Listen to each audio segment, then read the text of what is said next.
I think it's essential that we have public schools in the United States and that children have an education, white, Negro, whatever they might be. And this is a matter of great concern to us. More than 60 years after the U.S. Supreme Court ruled that schools must be integrated, segregation still plagues classrooms. What can be done to ensure true education equality in the United States? Hello, I'm Arnold Naidu in Washington, D.C., and this is The Heat.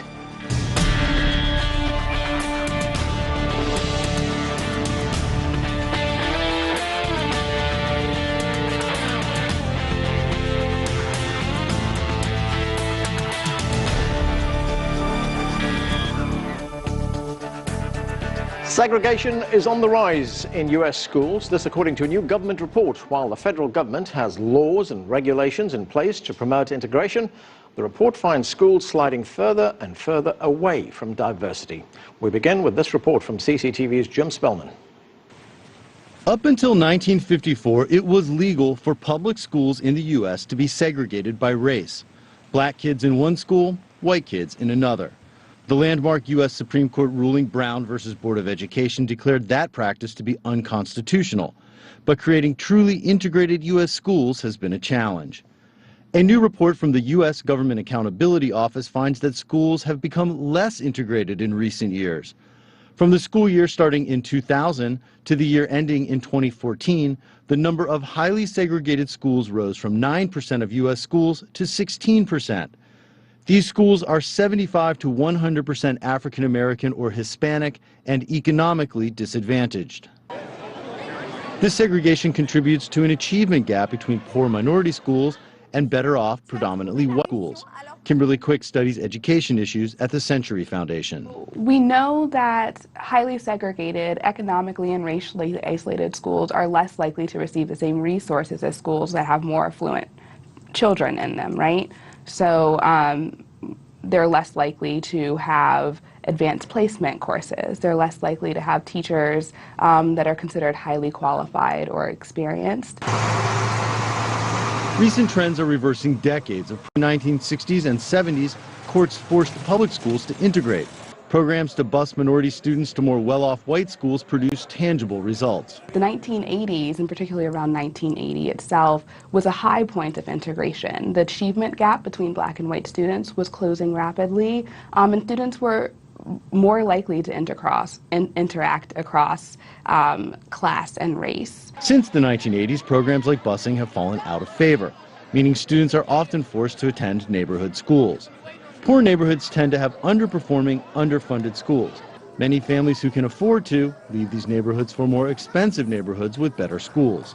After we stopped busing and people had to return back to the neighborhoods, the only people who came back to those neighborhoods were predominantly poor and minority people.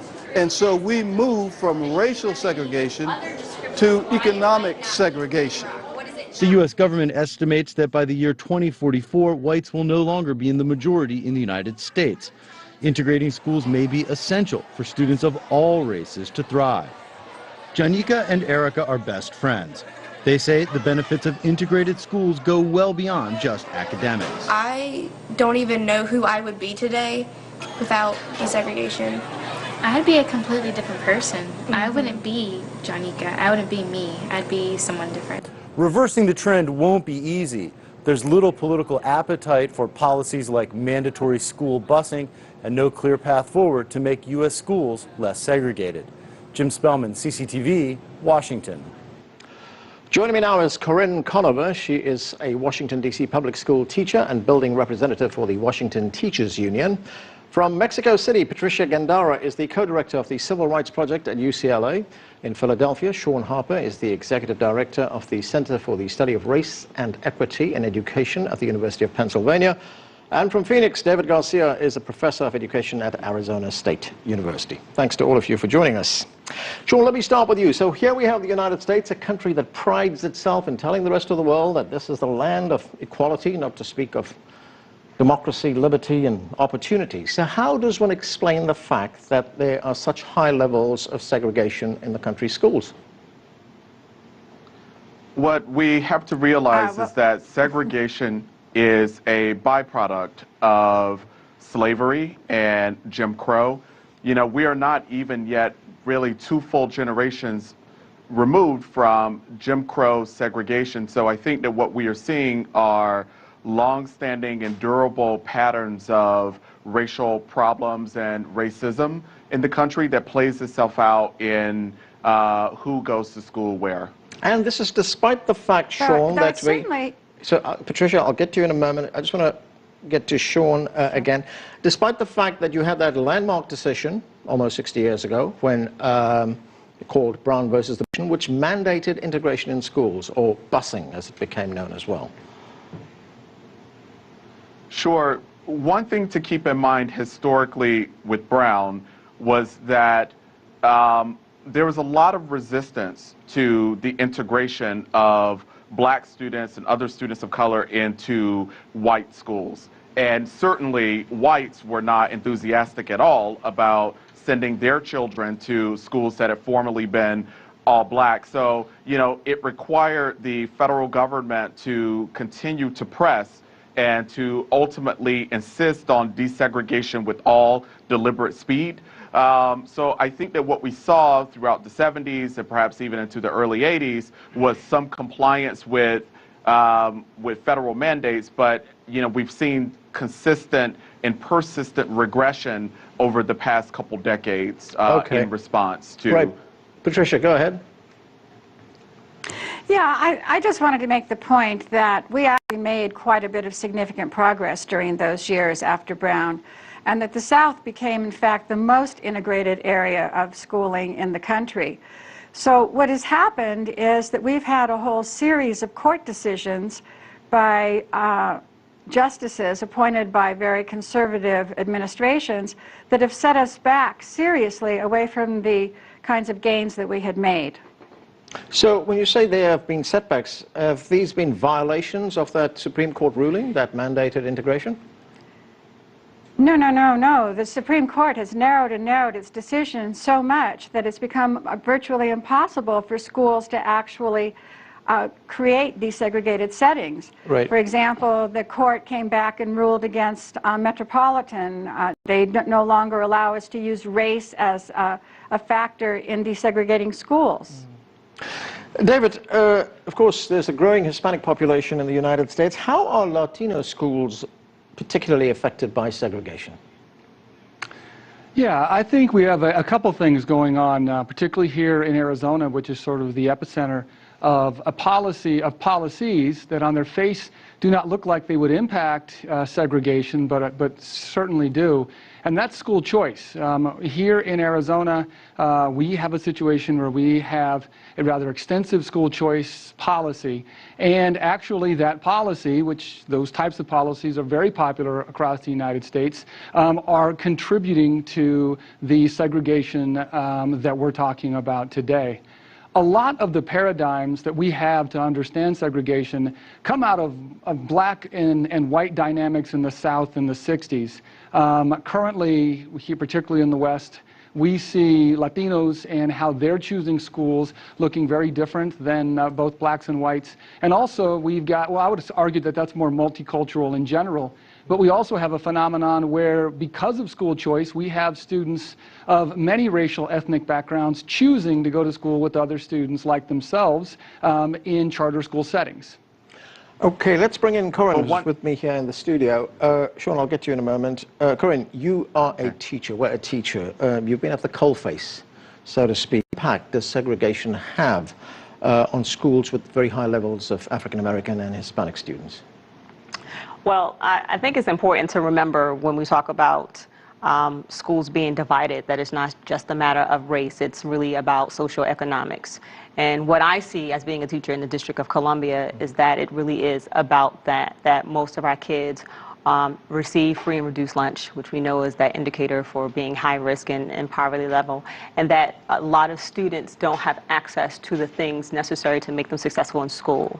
And that goes again to not having access to the money and the things that go with that to make them successful. So I don't think it's just about race at this point, particularly in the District of Columbia. It's more so about socioeconomics. But the contours of separation fall largely along racial lines? And it ends up falling along along racial lines, and that's the reality, that all of it is now completely integrated and intertwined what the problem is. So do we have schools where most of the poverty is reflected in a high Black and Hispanic population? Absolutely, but that's just kind of the reality of America that we live in. In the school that I work in, most of our students are Black. We might have maybe 1 or 2 Hispanics, and we have absolutely no whites. And most of our kids receive free or reduced lunch. Now, do you find in schools like that that those schools in low-income areas with, students from low-income families, that they are under-resourced? Definitely, definitely. When we have parents come in to talk to us, particularly on parent conference days, we find how many families don't have access to the internet, which is crucial at this point in being able to advance your students. How many local library is, and we have tons of libraries. We find out that some parents are actually functionally illiterate and don't have the means to be able to support their kids at home. So we find out that all the trappings that go with middle class society and thinking are absent in these homes, and it makes it harder for us to do our job. Okay, Sean, you wanted to say? Yeah, I wanted to weigh in on the really good points that were made about school choice, and to just say that one thing that has remained consistent historically and contemporarily and all across the country, regardless of geographic region, is that when white families have the choice of where to send their children to school, they tend to choose to send their kids to schools with other white children, schools that have high concentrations of Black kids and Latino kids are seen as not as good, and whites are far less enthusiastic about sending their children there. You know, one thing that I find troubling about the segregated schooling conversation is that it tends to be terribly one-sided, in that the narrative is always about how schools that are predominantly Black and Hispanic are segregated. Well, the predominantly white schools are segregated as well. And I think that we have to also acknowledge that it's not just schools with Black and brown kids, but that also then means that white children are in schools that are largely segregated as well. Right, Patricia. Sean. Yeah, go ahead, David. Yes, although, Sean, one of what we have seen here in Arizona is it is not just white students choosing to go to school with more white students. Certainly that is the case, and I think that idea of white flight we have seen historically. However, in the school choice movement here in Arizona, we see that many racial ethnic groups, when choosing schools, in other words, when they go from a district school to a charter school, go to school with more students like themselves. Let me give you an example. Asian students in Arizona make up about 3% of the population. They, however, are about 5% of the population in charter schools. However, there are specific charter schools that have over 25% of their student population that is Asian. We have seen similar dynamics with Black students who go to charter schools, really centered around churches who are promoting specific charter schools. Okay, David, just explain that to a school. Sure. Yeah. Yeah, a charter school is an independent, it's an independent public school. So it's a public school that is in existence as a result of a charter or an agreement with the state to follow compliance, state and federal and fire compliances. But in exchange for some autonomy, they get autonomy, but they also are held more accountable in ways, in the sense that they're out in a competitive market. In other words, if parents do not choose to go to a charter school as a result of low student enrollment. And we saw but we also have the problem. Go ahead. Yeah, we also have Patricia. the problem. We also have the problem that in charter schools, they're not held to any kinds of civil rights monitoring, and so they have been allowed to enroll only white or only African American or only Latino students without any real supervision, and that's one of the ways in which they have gotten around what might otherwise be attempts at desegregating schools. I, however, wanted to make a point, though, too, about the fact that it isn't just socioeconomics. It is also a fact that white students who are low income are more likely to go to school in middle-class schools than poor children who are Black or Latino, who are more likely to go to even when they're middle class, more likely to go to low-income schools. So much of this has to do with housing segregation in neighborhoods. So, Patricia, you're saying now, if suppose a black kid who comes from a low-income neighborhood wants to go to a middle-class school, could that kid won't be necessarily stopped, but there would be difficulties getting to that school? Things like distance, transport? Yes, yeah. because, yes, they're not required to provide transportation. They're not required to provide information to those families. And it can be very, very difficult for these families to send their children to another part of the city or another area when they have no transportation and may, in fact, not even be aware of those opportunities. Corinne, when we get back to the impact that segregation... Sean? Yeah, go ahead. Yeah, I was just going to say, unless the kid is athletically gifted, then all of a sudden it becomes in the best interest of that school to find a way to get that athletically gifted black kid across town, no matter what it takes, to play basketball or football, to raise sort of the athletic profile of the school. It's quite a paradox that really, you know, underscores the self-interest of schools that are predominantly white. When we look at the impact that segregation is having on students of color, many of the researchers, many of the investigators who've looked into this found that in schools with a predominantly African-American or Hispanic school population, there are disproportionately fewer courses offered in things like math and science and college prep. So these students, ultimately, I would imagine, have a lot of difficulty getting into colleges and universities. Well, and that is absolutely true. Yeah. Sorry, Corinne, go ahead. That's fine. Yeah. Well, that's true. And we know that that historically is the case, that we find that kids when they get to college are not perhaps as prepared as their white counterparts might be.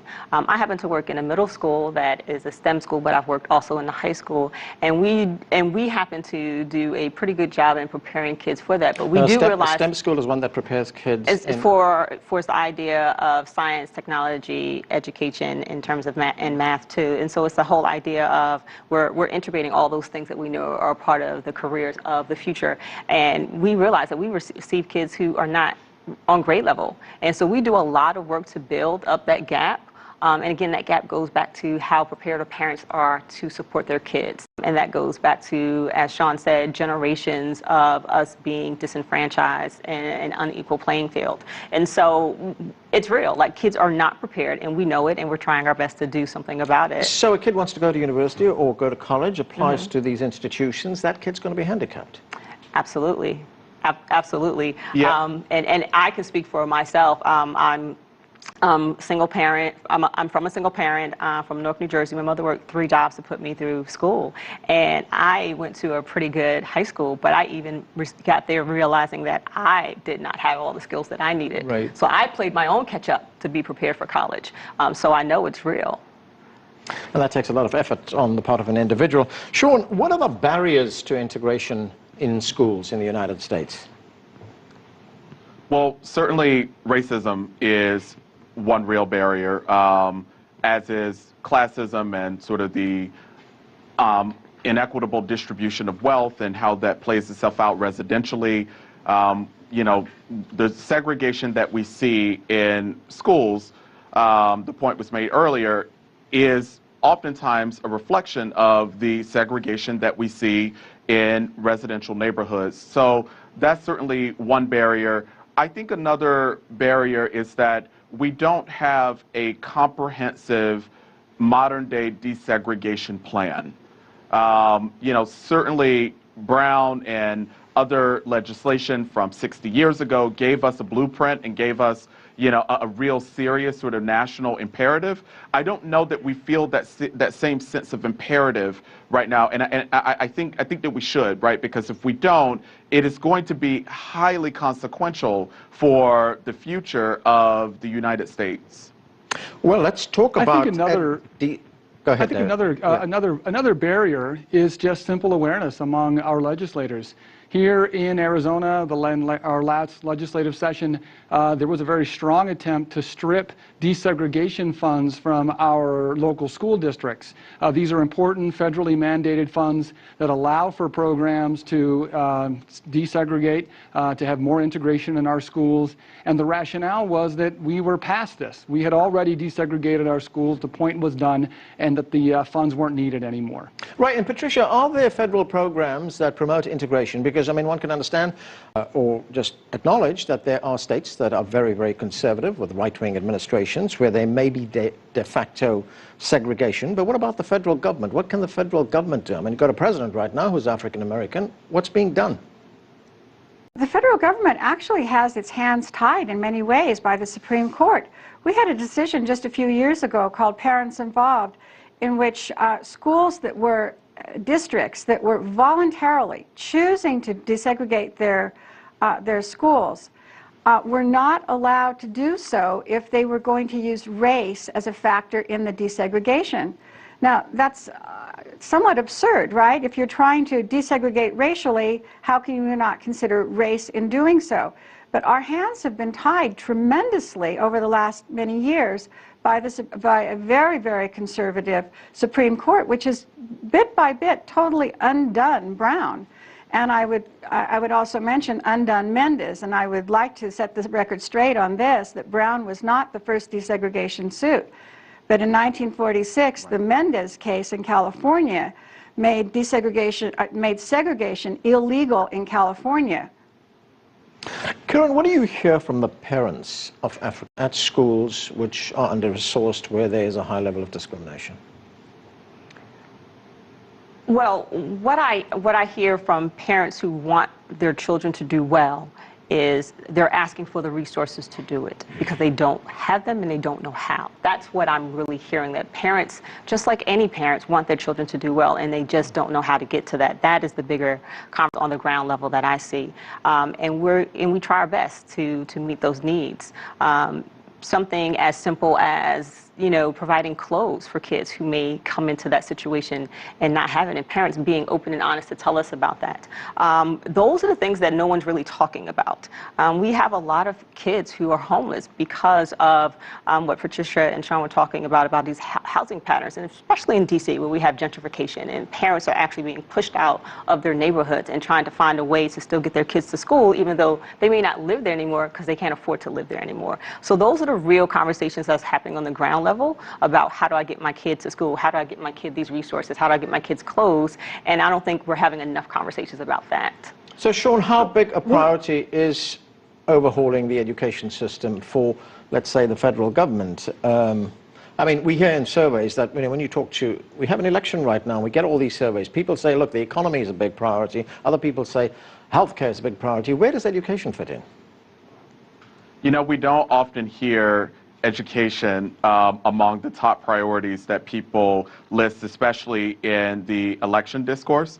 And even the candidates themselves, will sometimes say that, we're so committed to education, but yet, it doesn't sort of rise to the level of importance in their rhetoric and in the things that they talk about in their stump speeches. Here's where I give a very serious nod to the Obama administration, particularly when we're talking about things like school discipline and college opportunity. They have definitely raised the level of national conversation about the importance of narrowing racial gaps and class gaps in education in a refreshing way. So, I really hope that the president and her administration can really help to advance, the really good progress that the Obama administration has made around youth. I think he's talking about the possibility of President Clinton there. Yeah, right? Go ahead, David. Well, one of the things that Sean mentioned that I think is very interesting to me is he had mentioned the need for a modern-day desegregation plan. And I think there's a lot of promise there, partly because we have a changing environment in education policy, even though states are very active in this space, and we could pull up a couple things that could help out. really tremendously, particularly given the prevalence of school choice in the United States. One is simple transportation. We talked about that earlier, but for those students who do want to choose to go to, lots of times transportation is not made available. I think that could go a long way. And second is taking advantage of choice in a more positive way. There was tremendous movement and advancements with magnet schools in the United States, which are flagship schools located in neighborhoods that promoted integration, and I think more and more of those settings could be helpful as well. And sometimes it's not just a case of distance as well, is it? Sorry, Patricia, I'll get back to you. David, we have a school district in Mississippi. You have one school, which is 100% black, another school in the same district, which is 90% white. They are separated by, guess what, railway tracks.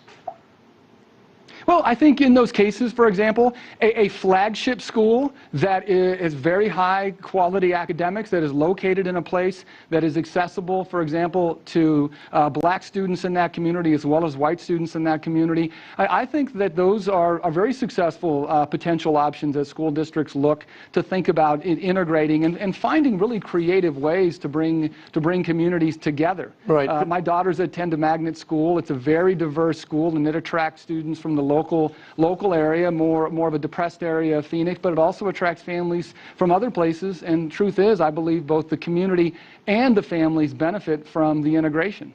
Patricia? Yeah, we also know from other studies that families that send their children to desegregated schools are really quite happy with that opportunity. And actually, many families are seeking that opportunity and cannot find it. I just want to add that among Latino students, the majority are children of immigrants, and as well as other immigrants that we have. These children bring tremendous assets with them to school. They bring cultures, they bring languages that are needed in our economy. And there are ways to desegregate by doing more dual language schools and using international baccalaureate programs to allow these students to take high-level courses. Right. So, and these are things that can include all children, black, white, Asian, and Latino. Corinne, very quickly, we after have seen 30 very seconds. successful programs. We've seen very successful programs in Arizona that desegregate, that are language focused or international baccalaureates. Okay, very quickly, Corinne, I've got a few seconds left. Can integration be achieved voluntarily, or do we need some laws to be put in place and some rules? I think we need some rules. Yep. We have to be able to push the envelope and kind of force some things to happen. But with that also said, we also have to do more in supporting students to be successful in those environments. Possibly revisiting Brown versus the Board of Education? Possibly. Okay. Possibly. We're going to have to leave it there. Thanks to all of you for joining us. That's all we have time for. I'm Anand Naidu in Washington, D.C. Thanks for being with us.